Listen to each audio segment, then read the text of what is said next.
I play a character named Gloria Michaels, who's loosely based on, or a kind of Nancy Grace type.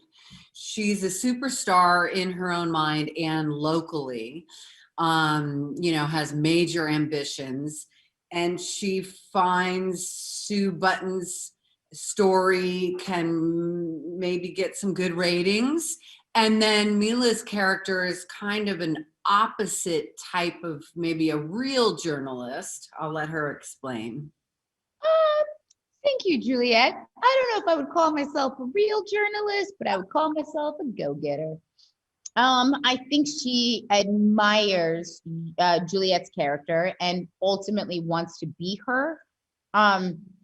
And so she's trying to find stories where they don't exist. And when she stumbles upon her sister's story, for all the wrong reasons, she wants to exploit it. And so I think that the end goal of both the characters is the same, but their journeys and their way about it's very different. Oh my gosh, it's zany whodunit. Do they still use lingo like that anymore? It reminds me of movies I grew up on that I just loved that would play on an afternoon on cable. The characters are so specific and rich. It's a crazy, good, exciting cast. And it's just a great whodunit, and it's a perfect escape for right now. I think that the crazy goings in Yuba County and the ladies are just like us. They're a little bit of a microcosm of what's happening in the world.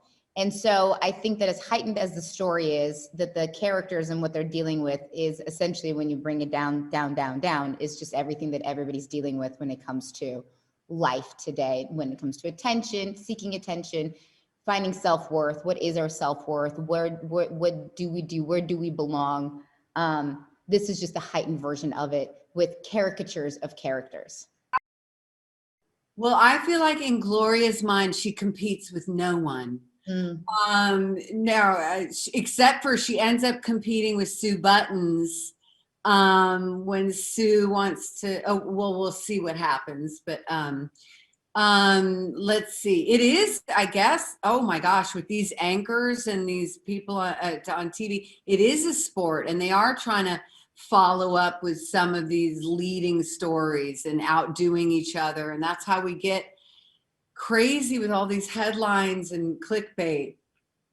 Yeah, I think that in this world that they built, Juliette's character has no idea my character exists.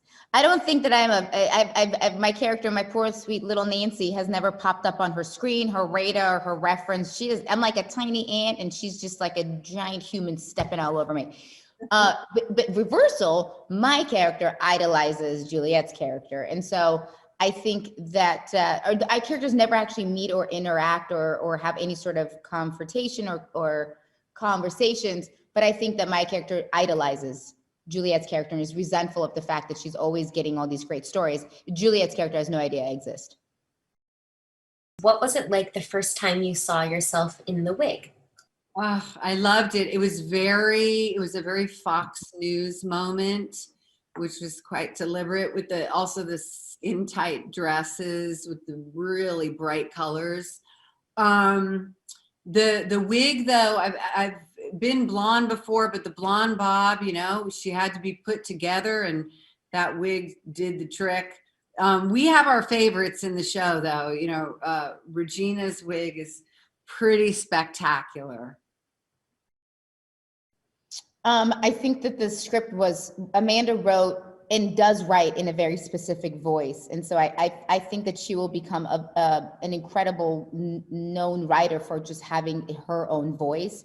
So often you read scripts and they're well written, they're really good scripts, and they're by very good writers, but they don't have a specific voice. And she writes with a cadence, with a tone, with an inflection that's so specific to her that I think that you'll see movies like this for a very long time from her. So I found it to be wonderful to read, suspenseful, curious, but also in a tone that I hadn't read ever. And so I was just excited to read something that jumped off the page that made me excited. Well, that's exactly right. It's just some scripts you read and you just cannot predict what's going to happen next. And I just loved some of the scenes, the way they played out. But the characters felt so alive just on the page. So it was so obviously a special project. And then you add Tate Taylor to that. He always does things that are really unique and fresh. He never repeats himself.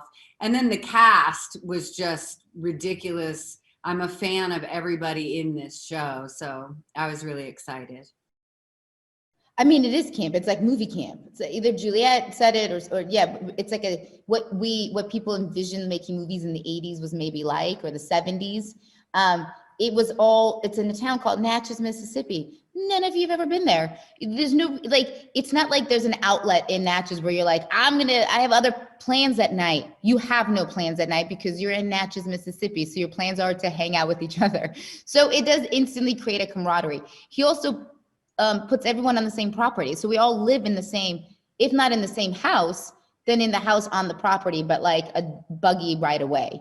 And so, the main kitchen was Tate's kitchen. And so and Friday nights after work, we would go to Tate's house and have dinner. Like my kids and my husband would genuinely go to Tate's house in the afternoon while I was shooting and have lunch from his refrigerator. Yeah. It was like the craziest, most collaborative environment. And if I wasn't shooting that night, then like Wanda would come into the kitchen in the morning and be like, what's up? And I was like, what's happening? Like it was the weirdest, it felt like a commune.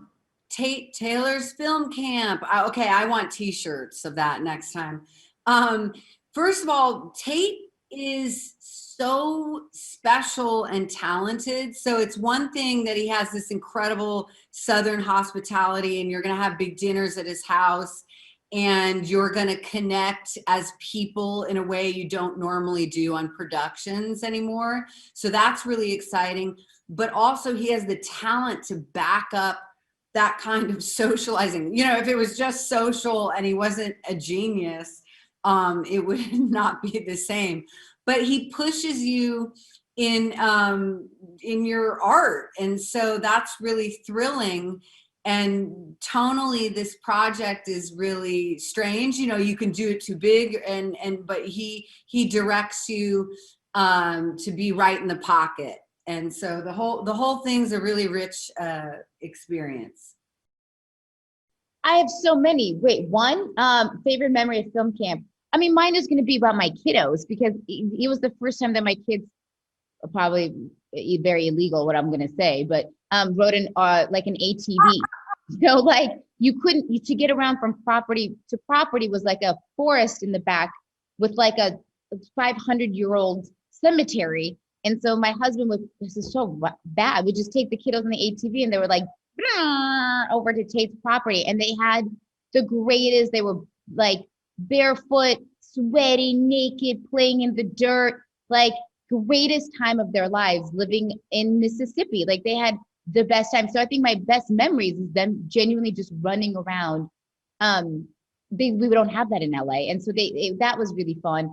And then I'm not gonna lie, I like a good dirty martini. And so I like partaking on a Friday night dirty martini. I'm not condoning alcohol, but I'm just simply saying I myself liked it. And I love the fact that everybody got together and was like, we did it, another week down, and kind of had fun.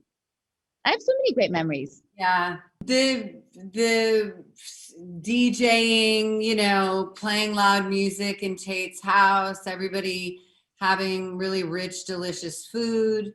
And then also just on set, I just love when I stretch in ways, you want to be daring. And so the thing is you want to make an ass out of yourself. You don't want to make an ass out of yourself, but you want to go the distance. And then you want to lean on your director to make you be more brave in your choices. And so one of the scene towards the end of the movie, this was really fun because Tate kept egging me and Allison on to just sort of one up each other in this interview. So this scene, ended up being really funny. I mean, I had to not laugh because we were going toe to toe as these two quasi narcissistic ladies in the interview. It was funny.